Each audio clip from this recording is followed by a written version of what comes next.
Dans la vidéo précédente, on vous expliquait comment on était arrivé dans cet endroit décalé de la Salton Sea et pourquoi cet Eldorado dans le désert avait été abandonné par ses habitants et par les touristes. Dans ce décor dévasté, au détour d'un chemin, on tombe sur un panneau qui indique un camping. On n'a pas l'habitude d'aller au camping, mais on décide de s'offrir une nuit. On a besoin de repos et avec les températures qui continuent de rafraîchir, les eaux thermales nous font de l'œil. On ne sait pas dans quoi on s'engage, mais on y va.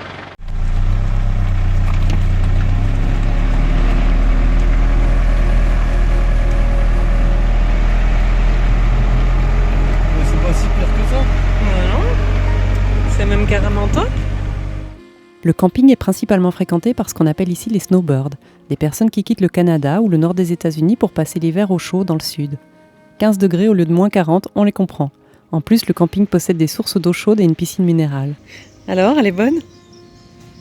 Il prend le goût. C'est de l'eau des hot springs. Par soif de grands espaces et par peur de dépasser notre budget, on n'a pas été au camping pendant nos 5 premiers mois de voyage. Mais la contrepartie, c'est qu'on a rencontré trop peu de gens à notre goût. Rencontrer des voyageurs, c'est toujours un vrai plaisir. Mais instaurer une relation durable avec les locaux, ça prend du temps et c'est donc plus rare. On aura trouvé dans ce camping de Bashford tout ce qu'on souhaitait à cette étape du voyage. Rencontrer des voyageurs aussi bien que des locaux, se plonger dans la culture américaine, apprendre l'anglais, se poser un peu, avoir chaud. Alors pourquoi continuer d'avancer ? On était venu pour une nuit, on a prolongé d'1 semaine et on sera finalement resté plus d'1 mois. À Bashford, beaucoup de gens ont la même histoire. Ils sont venus pour une nuit, ils ont prolongé d'1 semaine, d'1 mois et ils finissent par revenir chaque hiver. Étonnamment, rester sur place pendant 1 mois dans un camping, ça nous aura coûté moins cher que de rouler en faisant du boondocking. On vous en reparlera quand on fera le bilan de nos 6 mois au Canada et aux USA, chiffres à l'appui. Mais revenons à Bashford. Dès notre arrivée, on se sent accueilli comme dans une famille. Il faut dire que l'ambiance est sans doute influencée par une gestion du camping un peu particulière. Les tarifs sont très accessibles et privilégient les longs séjours. Comme il y a beaucoup de résidents au long terme, ils s'impliquent comme s'ils étaient chez eux et ça donne une ambiance familiale, respectueuse et chaleureuse. La règle, c'est l'entraide et le partage. Depuis qu'on a posé nos valises à Bashford, nous sommes en immersion totale. Immersion linguistique, mais aussi découverte de la culture nord-américaine et de la gastronomie.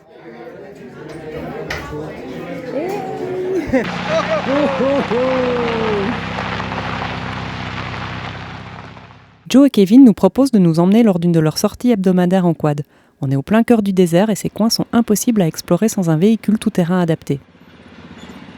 Au fil des sorties, le groupe s'élargit. Même si elles sont informelles, nos sorties 4x4 et quad sont bien encadrées. On apprend qu'il y a des codes et des règles à respecter. Anytime we turn left or right, and then when the next person gets there, so on and so forth, till the last car's through. I'll be the last car. Joe will be the first one, even though Dan's already gone. How are you, sunshine? But, no. I didn't recognize you with your hard hat on. The last, are you the last You one? going? Yeah.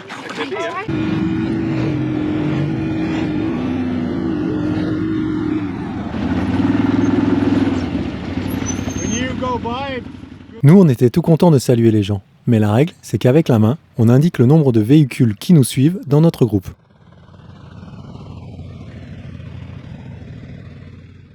On ne sort jamais seul car il est facile de se perdre. La météo peut changer rapidement et radicalement. Des crues soudaines peuvent tout emporter sur leur passage. L'été, les températures grimpent selon le même phénomène que dans la vallée de la mort et même la végétation doit s'adapter. Palo Verde in Spanish means green branches. Okay. And they can live without leaves. Turkey vultures. Sans feuilles. They can live without leaves because there's chlorophyll right in the branches. Okay. So it's kind of interesting. Oh yeah. Nice. Après 2 sorties à l'arrière du quad de nos nouveaux amis, Grant va nous offrir la chance d'avoir notre propre véhicule pour le reste de notre séjour. On n'en revient pas. On est hyper gâtés. Là, on vient de recevoir des fleurs. Juste avant, un gars vient de nous apporter des tamales et des petites dégustations qui sortent du four. On nous a prêté le quad aussi.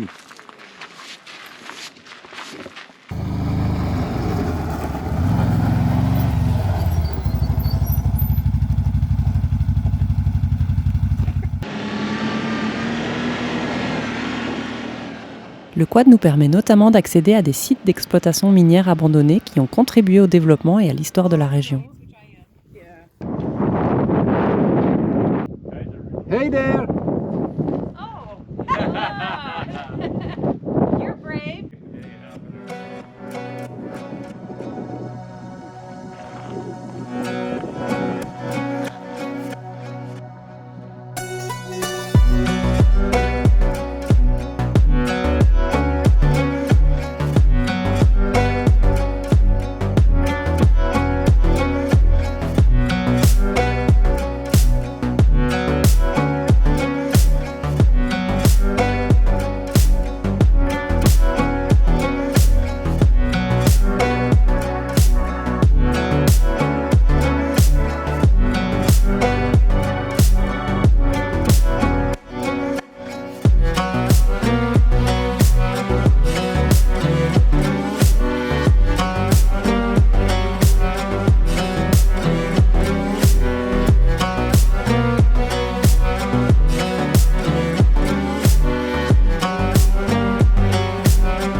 Attends, hein, bouge pas.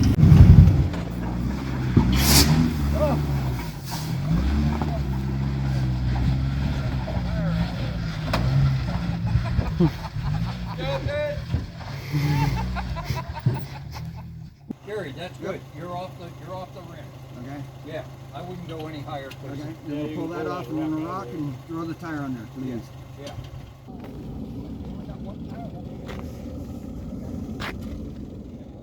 Les problèmes techniques et les pannes font complètement partie du jeu. Personne ne panique et chacun semble avoir des compétences techniques pour se sortir d'affaire. Okay, you got 'em.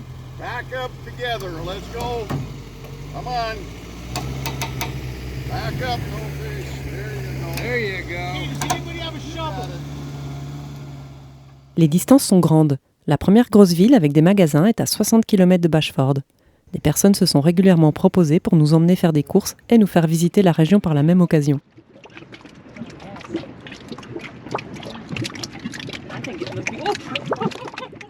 Jim fait un détour par la Salvation Mountain, que vous avez peut-être déjà vu dans le film Into the Wild ou dans un des clips de Coldplay.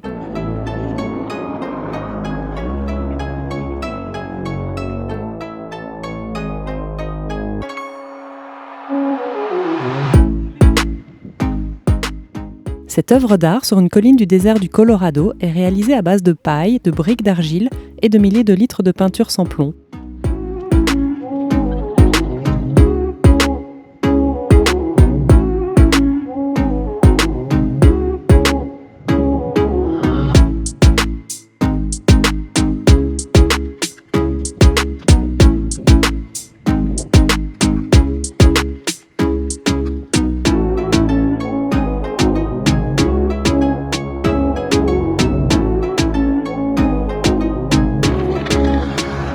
Can I go in? Too late! La Salvation Mountain se situe à Slab City, un lieu de campement improvisé sur une ancienne base militaire. On l'appelle aussi la dernière ville 100% libre des États-Unis. Aucune loi ne régit cet endroit où chacun est libre de s'installer. Des milliers de campeurs, d'anciens soldats, des hippies, des sans-domicile, des anarchistes et des voyageurs cohabitent sur ce site pendant les mois d'hiver. Il n'y a pas de règles ni de taxes, mais pas non plus d'eau courante ni d'électricité. Derrière les apparences se cache une utopie d'une communauté fondée sur le recyclage et la débrouillardise. À Bashford, un planning indique les activités du jour. et impossible de s'ennuyer, surtout en cette période de fête de fin d'année.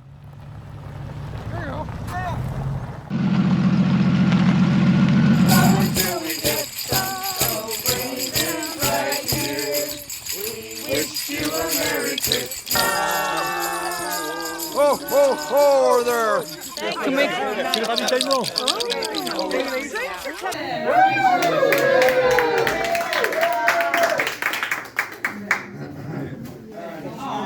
Qu'est-ce qu'on a alors ? American cookie, homemade. Je les cache, faut pas qu'on les pique. Il faut qu'on vous parle d'une activité un peu spéciale pour nous. Norman nous aura permis de comprendre un peu mieux comment les Américains pratiquent le tir comme loisir. Dans notre imaginaire d'Européens, ceux qui portent les armes sont soit des policiers, soit des gangsters. Ici, le tir peut être considéré comme un loisir, même pratiqué en famille.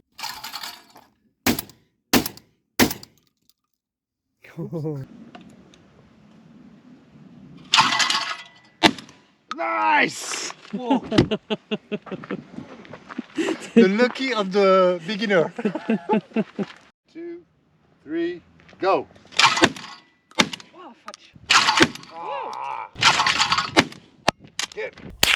Ça c'est dur ce qu'il fait parce qu'il tire debout. And the rifleman, he had this sound off.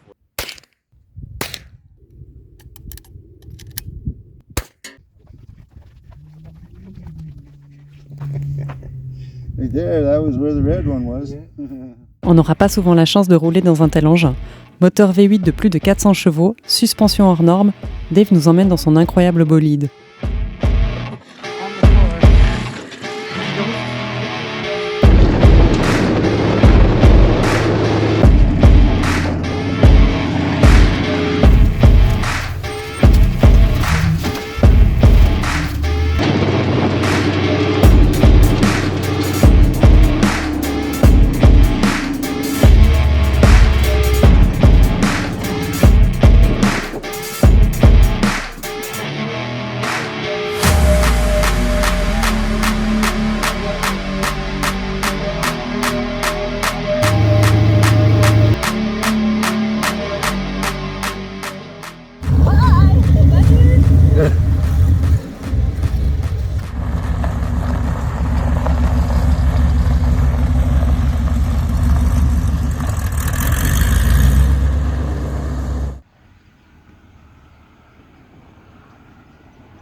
On a oublié de vous parler du bruit lointain des bombes et des missiles que l'armée teste régulièrement juste derrière la si belle montagne chocolat. On n'oubliera pas non plus les hurlements des coyotes la nuit. Tout ça ne sera finalement pas dérangeant et ça contribuera même à nous dépayser et à rendre ce lieu si atypique.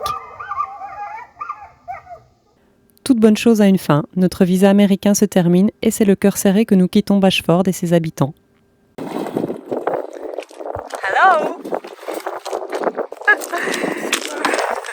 Oh great! C'est notre dernière soirée, alors il est venu apporter l'apéro pour célébrer le dernier coucher de soleil. Sur son quad. Sur son quad qu'il nous a prêté. What? Video? Oh yeah. Of Just, course. It has to be video. Wine at sunset. Yeah. Bon, bah ça y est, on est parti. On avait vu le panneau Bashford il y a un mois et une semaine. Et on savait pas à quoi s'attendre. Et là, on a vraiment du mal à partir.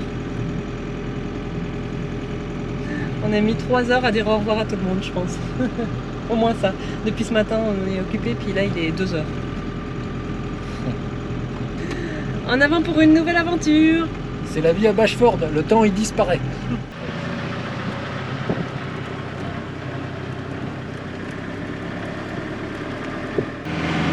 Bye bye, Bashford! Avant de quitter la région, il y a 2 choses qu'on veut encore faire. Aller manger au restaurant de Bombay Beach, on vous en avait parlé dans la dernière vidéo, et aller voir les sculptures de Borrego Springs de l'autre côté de la Salton Sea.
En repensant à ce séjour, on réalise qu'apprendre à se poser, ce n'est pas si simple. On pensait déjà voyager très lentement, mais on se rend compte qu'on allait encore trop vite et qu'on passait finalement à côté de beaucoup de choses. Bashford et ses résidents resteront chers à nos cœurs. Et comme on dit ici, ce n'est peut-être qu'un camping 2 étoiles, mais avec des gens 5 étoiles.